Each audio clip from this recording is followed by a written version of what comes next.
The harsh winter storm had passed. In its aftermath, parts of the airport were overloaded, jammed with planes that had been kept on the ground during the storm.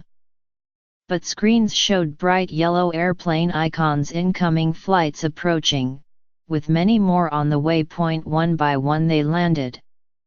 Unused runways became parking lots, with planes waiting for gates. And still they kept coming. Hours and hours passed. It was the failure to stop them, experts said, that turned a chaotic but manageable winter storm episode into an airport delay for the ages. Yet in the complicated contraption that is Kennedy International Airport, which is managed by the Port Authority of New York and New Jersey, the airlines, and the companies subcontracted by the airlines, it was not clear even on Monday, 3 days after the epic runway traffic jam, who was supposed to have stopped them. It was the international terminals that were hit hardest, forcing the Port Authority to finally shut down 2 of them to incoming flights until their occupants could undo the messy knot outside and within. A rolling cascade of emergencies brought about by human error and winter weather led to the nightmarish long weekend, as thousands of travelers from around the world found themselves trapped.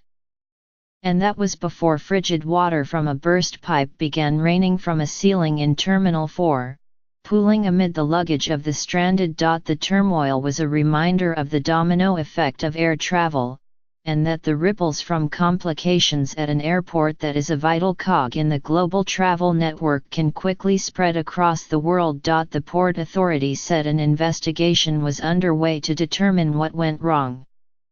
The truth could be weeks away, or more, as the various entities inside Kennedy, the landlord of the airport itself, the companies that move bags and direct air traffic and sell seats on airplanes, are scrutinized. For now, no one has taken full responsibility for the debacle, with the Port Authority pointing at airlines and terminal operators who have said little so far. But interviews with experts familiar with Kennedy's operations this weekend, as well as with scores of passengers both inside that jam-packed airport and others far away, hint at the complicated story to someday come, and offer a view from within the chaotic scene. The arrival of a severe winter storm on Thursday was not a surprise. With a snowstorm ominously described as a bomb cyclone bearing down on the New York area, the Port Authority started warning about airport disruption and flight cancellations on Wednesday afternoon. On Thursday, as the snow piled up and winds strengthened, the Port Authority announced that Kennedy would temporarily shut down. At 1 p.m., it was telling travelers that it intended to resume flight activity later that day. Around the world, airlines were reading that forecast as a green light to take off for long hauls to New York City. As late as 6:20 p.m., the Port Authority was still sending out tweets that it expected to reopen Kennedy that night. But an hour later, close to 7:30 p.m., the Port Authority decided to keep Kennedy closed until Friday morning. That meant that all of the flights bound for Kennedy had to divert to other airports or turn around. The sudden, unplanned dithering of all of those planes set off a chain reaction that stretched to various continents and left Kennedy tied in knots for the next few days, with passengers stranded in overcrowded terminals and on planes. Virtually no foreign airline cancelled any flights into JFK on Thursday, said Jason Rabinowitz, a freelance aviation blogger who tracked the cascading pileup as it played out. They all launched their aircraft, but by the time they got halfway over the Atlantic, they found out they couldn't land at JFK. As an example, Mr. Rabinowitz cited Iberia Flight 6253, which got halfway to New York from Madrid before making a U-turn and going back to Spain, an 8-hour flight to nowhere. Norwegian Air Flight 7019 made a similar journey Thursday night en route to New York from France. That was kind of weird, said Mona Bismuth, 27, a passenger. We turned around at the southern tip of Greenland. A passenger on a different flight was sent back to Moscow twice because of what was happening in New York. When Kennedy gradually reopened on Friday, the airlines started sending their diverted planes onto Kennedy. The airport's runways could handle the traffic, but some of its terminals were quickly overwhelmed with planes arriving faster than gates could be cleared for them. That mismatch continued into Saturday, as the airlines played catch-up on the flights they had sent elsewhere or had cancelled. They all tried to come back to JFK on Saturday at the same time, Mr. Rabinovitz said. The operator of Terminal 1 eventually called the Port Authority for help unloading the planes with portable staircases, but by then some parts of the airport were in virtual gridlock. There's definitely blame to go around, Mr. Rabinovitz said. Inside Terminal 4, a line of hungry men, women, and children like something from a Depression-era newsreel formed outside a Dunkin' Donuts stand. There were queues and queues of people going nowhere, said Mike Bidigan, 22, of Britain. People didn't know what it was they were queuing for. Outside was no different, as arriving flights were forced to sit idle on the runways. We were, like, in a weird little no-go zone, said Ms. Bismuth, after her Norwegian flight from France eventually arrived in New York after having made a U-turn back to Paris. The crew was exhausted. We were exhausted. Another passenger, Elliot Oziel, 25, landed at Kennedy from France at 10:30 p.m. on Friday.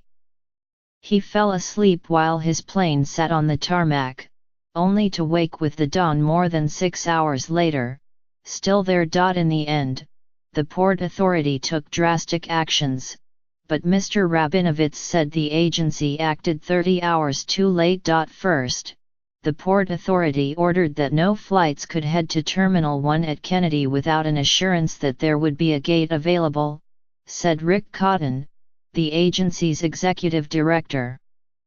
Later on Saturday, the Port Authority ordered Terminal 1 closed to any more flights that day, Mr. Cotton said.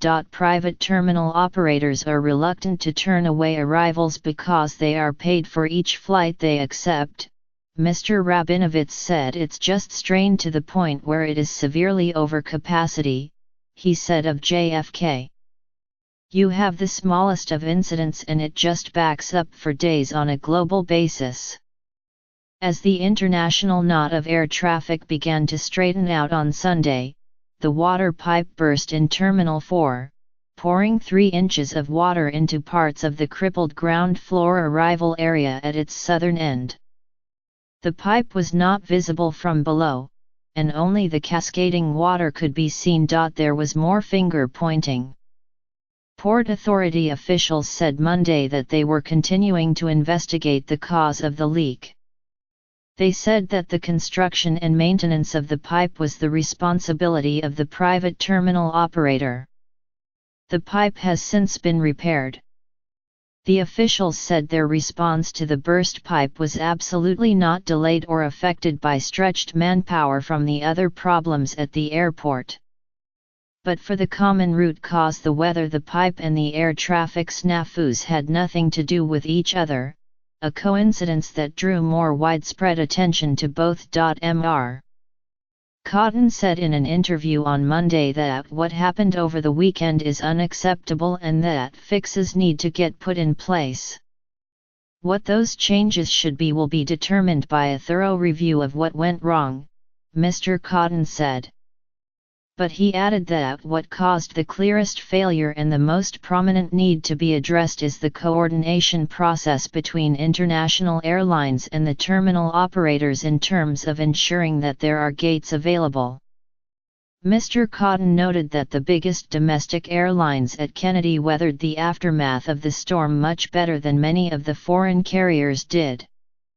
Both JetBlue and American operate their own terminals at Kennedy, giving them more control and flexibility in managing their schedules. Further lending to the overlay of confusion is the organizational design of the airport. Essentially, Kennedy is a necklace of terminals, each one its own fief that handles major elements of air travel independently of the others. Terminal 1 is a prime example. It is managed by a partnership of 4 big airlines: Air France, Lufthansa, Japan Airlines, and Korean Air. But its gates also provide space for the loading and unloading of planes flown by Aeroflot, Air China, Royal Air Maroc and Turkish Airlines, among others. The Port Authority generally plays the role of landlord at Kennedy, keeping the runways and roadways cleared and leaving the terminal operators and the airlines to manage their operations. But Mr. Cotton said he told the operator of Terminal 4 on Monday that it must improve the way it was handling the rebooking of passengers on 3 airlines: Emirates, Etihad Airways, and Air India. Having seen very long lines, very long waits for those passengers, Mr. Cotton said he told the operator that they need to initiate changes and staff up to address the problem. Mr. Rabinovitz, the blogger, said part of the problem at Kennedy is that the Port Authority is so disinvolved in the airline's activity. The Port Authority has a very hands-off approach, he said. If a plane's on fire, they'll put the fire out. But they really don't have much to do with the day-to-day operations. Mr. Cotton disputed the characterization of the Port Authority as hands-off, saying it was involved in coordinating with airlines and federal regulators. As evidence, he pointed to the actions the agency took on Saturday to bar certain planes from landing at the airport even though it was open. He said he did not have enough information yet to say whether the Port Authority should have taken those actions sooner. Given what happened, changes are needed, Mr. Cotton said. The notion that this investigation can conclude that no changes are needed seems to me impossible. Freezing rain forecast for Monday evening had the potential to cause some more cancellations. The airport was operating close to normal Monday, with the notable exception of some of the international operations at Terminals 1 and 4. Still, officials said, of approximately 600 flights scheduled on Monday, 116 were cancelled and additional 98 had been delayed. Domestic airlines hope to reunite all bags at the airport with their owners by the end of Monday.